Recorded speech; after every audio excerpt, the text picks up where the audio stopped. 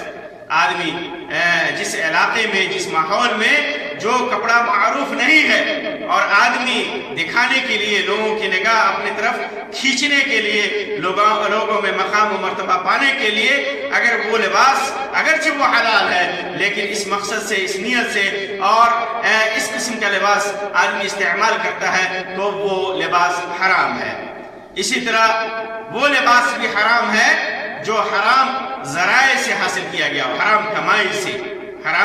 کمائی سے حاصل کیا گیا ہو، سود کے ذریعے اور جوا بازی کے ذریعے، حرام طریقے سے تجارت کر کے، تجارت میں جھوٹ بول کر کے اگر وہ ایسا لباس خرید کر کے پہنتا ہے تو ایسا لباس اس کے لیے حرام ہے، کیونکہ اللہ کے رسول صلی اللہ علیہ وسلم نے یہ بھی فرمایا کہ ایسا لباس پہننے والا اگر کوئی حرام لباس پہنتا ہے تو اس کی دعا بھی قبول نہیں ہوتی۔ اللہ کے رسول صلی اللہ علیہ وسلم نے ایک روایت میں فرمایا وَمَطْعَمُهُ حَرَامٌ وَمَلْبَسُهُ حَرَامٌ فَأَنَّى يُسْتَجَابُ لَهُ، ایسا آدمی جس کا کھانا حرام ہو، جس کا پہننا حرام ہو، ملبس حرام ہو، تو اس کی دعا کہاں قبول کی جائے گی؟ تو حرام لباس، ذرائع سے حاصل کیا ہوا لباس بھی حرام ہے۔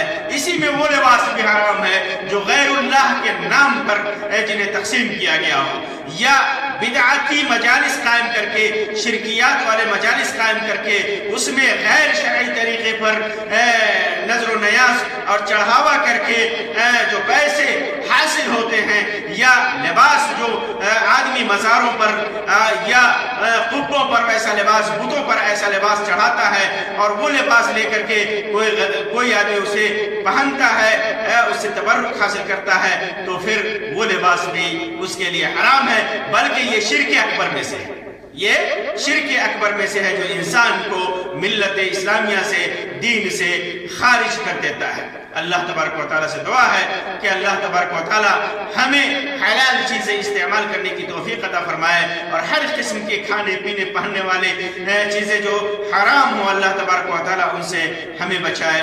آمین یا رب العالمین، وآخر دعوانا ان الحمدللہ رب العالمین، وصلی اللہ علی خیر خلقہ وسلم، والسلام علیکم ورحمۃ اللہ وبرکاتہ۔